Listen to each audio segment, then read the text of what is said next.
सब कुछ अभी हम लोग पढ़ने जा रहे हैं। तो आप यहाँ देख सकते हो कि सबसे पहले कुछ शब्दार्थों को दिया गया है। ठीक है, शब्दार्थ का मतलब होता है शब्दों का अर्थ। तो यहाँ जो आप देख रहे हो इधर कुछ शब्द है, इन शब्दों को पाठ में से लिया गया है और उनके अर्थों को दिया गया है। तो सबसे पहला जो शब्द है वह है बादशाह। बादशाह का मतलब होता है राजा। ठीक है, बादशाह का मतलब होता है राजा। फिर है विराजमान। विराजमान का मतलब होता है बैठे हुए। इसके बाद है सर्वश्रेष्ठ। सर्वश्रेष्ठ का मतलब होता है सबसे अच्छा। फिर है साफ गोई। साफ गोई मतलब स्पष्ट बोलना। आतुर। आतुर का मतलब जानने की इच्छा। गुस्ताखी मतलब गलती। और निस्वार्थ मतलब बिना स्वार्थ के। यहाँ आप देख सकते हो ग्रामीण मतलब गांव में रहने वाला, उसे ग्रामीण कहते हैं। फिर है साम्राज्य मतलब दूर दूर तक फैला राज्य, जो बहुत दूर सीमा तक फैला हुआ रहता है उसे हम लोग साम्राज्य कहते हैं। ठीक है बच्चों, इसके बाद क्या है? इसके बाद है ख्यालात। ख्यालात का मतलब होता है विचार। फिर है दीदार मतलब देखना। हस्त संचालन मतलब हाथ चलाना। फरमाए मतलब बोले। और आजीविका मतलब रोजी रोटी। तो ये अभी हम लोगों ने कुछ शब्द दिए गए थे, विशेष शब्द थे जिनके अर्थ को हम लोगों ने पढ़ा और उसे जाना। ठीक है, इसके बाद हम लोग आते हैं कुछ लघु प्रश्न है और जिनके उत्तर को हम लोग जानेंगे। पहला जो प्रश्न है कि अकबर कौन थे? पहला क्या प्रश्न है? अकबर कौन थे? तो पाठ में हम लोगों ने पढ़ा है कि बादशाह अकबर कौन थे? अकबर एक मुगल बादशाह थे। ठीक है, अकबर कौन थे? अकबर एक मुगल बादशाह थे। तो यह अभी हम लोगों ने पहला प्रश्न का उत्तर को जाना। अब दूसरा जो प्रश्न है वह है तानसेन से अच्छा कौन गाता था? तो उत्तर होगा तानसेन से अच्छा उनके गुरु संत हरिदास गाते थे। तीसरा प्रश्न है अकबर गुरुजी से मिलने किस वेश में गए थे? अकबर गुरुजी से मिलने एक सेवक के वेश में गए थे, यह उत्तर होगा। घ नंबर है तानसेन बेसुरा आलाप क्यों ले रहे थे? तानसेन बेसुरा आलाप इसलिए ले रहे थे क्योंकि वे अपने गुरु का गायन सुनना चाहते थे। ठीक है बच्चों, इसके बाद अंगा नंबर क्या है?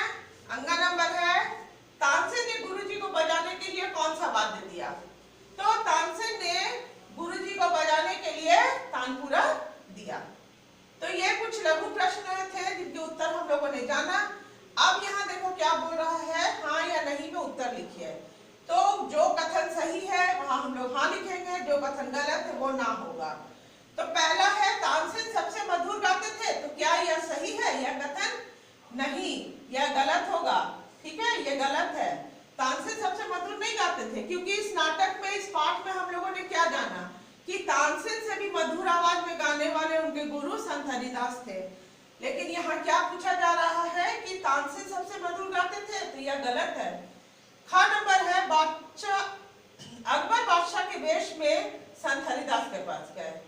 अकबर बादशाह के वेश में संत हरिदास के पास गए? नहीं, यह गलत होगा। बादशाह के रूप में नहीं गए थे। अकबर जो थे बादशाह के वेश में नहीं गए थे, वे एक सेवक के वेश में संत हरिदास के पास गए थे। लेकिन यहाँ आपको पूछा जा रहा है कि अकबर जो थे वो बादशाह के वेश में संत हरिदास के पास गए, तो यह गलत है। फिर है ग नंबर तानसेन आजीविका के लिए गायन करते थे। तो यह बात जो है बिल्कुल सही है कि तानसेन जो है अपनी रोजी रोटी के लिए ही गायन करते थे। और ख नंबर है गुरुजी स्वार्थ भाव से गाते थे, तो यह भी कथन गलत है क्योंकि गुरुजी के गायन में कोई लोभ लालच, कोई स्वार्थ नहीं था बच्चों। वे जो भी गाते थे वो अपने खुशी के लिए, अपने आनंद के लिए गाते थे, अपनी आजीविका के लिए नहीं गाते थे। तो यह भी हम लोगों ने कुछ सही गलत को जाना। इसके बाद देखो क्या है, इसके बाद है कि पाठांश को पढ़कर नीचे पूछे गए प्रश्नों को उत्तर दीजिए। यहाँ पर कुछ वाक्य दे दिए गए हैं, उन वाक्यों को भी हम लोग पढ़ते हैं। वे मेरे संगीत गुरु हैं। वे किसके लिए आया है? संत हरिदास के लिए। लोग उन्हें संत हरिदास के नाम से जानते हैं। उन्हें सादगी बहुत पसंद है। वे मानते हैं संतन को कहाँ सीकरी सौका। ये जो पंक्तियां हैं ये पाठ से ली गई है और इनमें से आधारित कुछ प्रश्न है। यहाँ पहला प्रश्न है, उपर्युक्त पंक्तियों में वे शब्द किसके लिए आया है?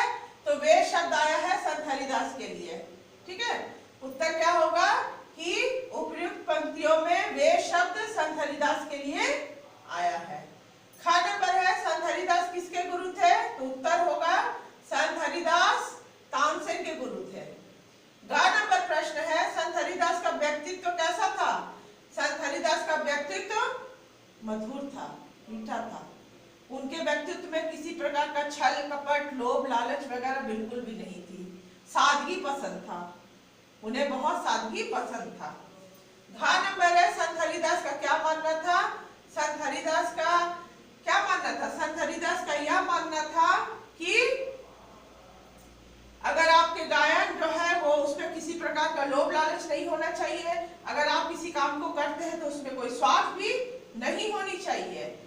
इसके बाद आते हैं हम लोग कुछ विस्तृत प्रश्न उत्तर है बच्चों, बड़े प्रश्न उत्तर पर।